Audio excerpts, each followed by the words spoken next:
I'm okay, I'm fine. Kincana, Kincana, teng neng neng neng neng. Ku menahan rasa sakit, rasa sakit. Few moments later. Kelompok 1 dengan nama anggota Masita, Fahri, Indah, Amelia, Saddam, Raihan, Yogi, Yusuf, Diki. Materi ekonomi digital. Dibuat oleh kelompok 1 kelas F10. Mata pelajaran ekonomi, Guru Pembimbing Ibu Kurniawati S.E.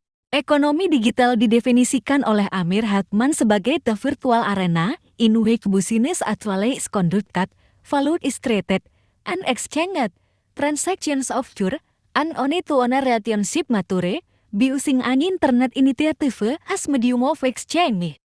Keberadaannya ditandai dengan semakin maraknya perkembangan bisnis yang memanfaatkan internet sebagai media komunikasi, kolaborasi, dan kooperasi antar perusahaan ataupun antar individu, contohnya bisnis dan e-commerce. Bagi perusahaan baru startup company, untuk terjun ke bisnis ini, biasanya lebih mudah dibandingkan dengan perusahaan yang telah lama berdiri. Statistik menunjukkan bahwa sebagian besar perusahaan lama yang ingin memanfaatkan media ekonomi digital harus mengadakan perubahan mendasar pada proses bisnisnya, business process reengineering. Contoh penerapan digital ekonomi yang paling banyak kita temui diantaranya adalah bisnis e-commerce dan fintech. Bisnis e-commerce di Indonesia seperti Tokopedia dan Shopee memungkinkan penjual dan pembeli untuk bertransaksi secara online hingga menghubungkan produsen lokal dengan pasar global. Hal ini tentunya menciptakan peluang usaha baru dan kesejahteraan masyarakat. Fintech seperti GoPay dan Ovio menyelesaikan transaksi keuangan. Mereka menyediakan layanan pembayaran digital, pinjaman online, sampai investasi melalui aplikasi sehingga dapat mempercepat inklusi keuangan di Indonesia. Karakteristik penting dari ekonomi digital yang harus diketahui dan dipahami oleh para praktisi manajemen. KNOWL, HDGE pengetahuan. Faktor inteligensi dari sumber daya manusia yang dimiliki perusahaan merupakan penentu sukses tidaknya organisasi tersebut dalam mencapai objektifnya. Pengetahuan kolektif inilah yang merupakan value dari perusahaan dalam proses penciptaan produk dan jasa. B. Digitization atau serba digital. Suatu proses transformasi informasi dari berbagai bentuk menjadi format digit 0 dan 1 bilangan berbasis 2. Hal ini dapat meningkatkan efisiensi perusahaan karena mengurangi biaya-biaya terkait dengan proses pembuatan, penyimpanan, dan pertukaran media hingga telekomunikasi yang memungkinkan manusia untuk saling bertukar informasi secara cepat.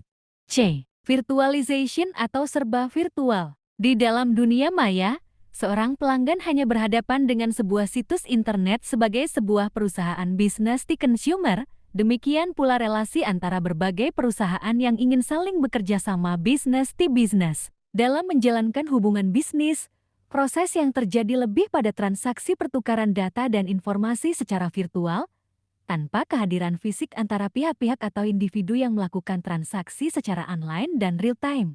D. Molecularization atau menjadi molekul kecil. Bentuk molekul merupakan suatu sistem di mana organisasi dapat dengan mudah beradaptasi dengan setiap perubahan dinamis yang terjadi di lingkungan sekitar perusahaan. Dengan kata lain, perubahan merupakan proses wajar yang harus dilakukan oleh perusahaan.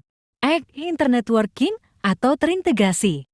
Untuk dapat berhasil di dunia maya perusahaan, terkait harus menentukan for activity dan menjalin kerjasama dengan institusi lain untuk supporting activities. FP disintermediation atau tanpa perantara.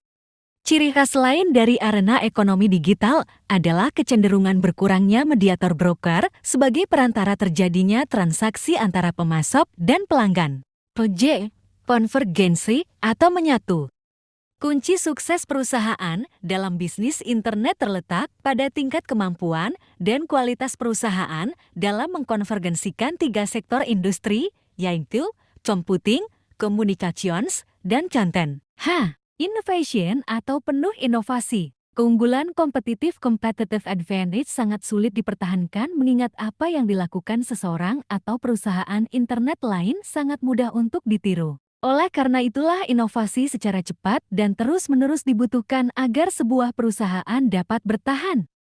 Immediati atau serba seketika. Di dunia maya, pelanggan dihadapkan pada beragam perusahaan yang menawarkan produk atau jasa yang sama. Pelanggan akan terus-menerus mencari perusahaan yang paling memberikan benefit tertinggi. Melihat hal inilah, maka perusahaan harus selalu peka terhadap berbagai kebutuhan pelanggan yang membutuhkan kepuasan pelayanan tertentu. Prosumption atau produsen sekaligus konsumen. Hampir semua konsumen teknologi informasi dapat dengan mudah menjadi produsen yang siap menawarkan produk dan jasanya kepada masyarakat dan komunitas bisnis.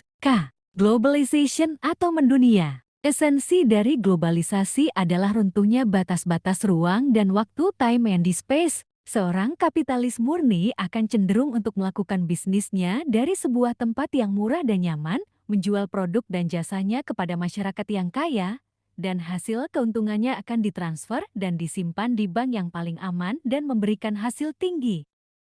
Discordance atau perpecahan. Organisasi akan menyebabkan terjadinya pengangguran di mana-mana. Mata pencaharian para mediator brokers menjadi hilang, para pekerja menjadi workaholic karena persaingan yang sangat ketat, pengaruh budaya barat sulit untuk dicegah karena dapat diakses bebas oleh siapa saja melalui internet, dan lain sebagainya merupakan contoh fenomena yang terjadi di era ekonomi digital. Manfaat ekonomi digital. Pertama, lapangan pekerjaan yang lebih luas. Ekonomi digital menciptakan permintaan tenaga kerja yang memiliki keterampilan di hal-hal digital. Ini membuka peluang pekerjaan yang lebih luas, terutama di sektor-sektor seperti teknologi informasi, desain grafis, dan pemasaran digital. 2. Mendukung transaksi dalam skala global. Dalam konteks globalisasi, ekonomi digital memungkinkan bisnis Indonesia untuk bersaing di pasar internasional tanpa harus memiliki outlet fisik di negara-negara tersebut. Perusahaan dapat menjual produk dan layanan mereka ke seluruh pelanggan dunia dengan mudah melalui platform e-commerce.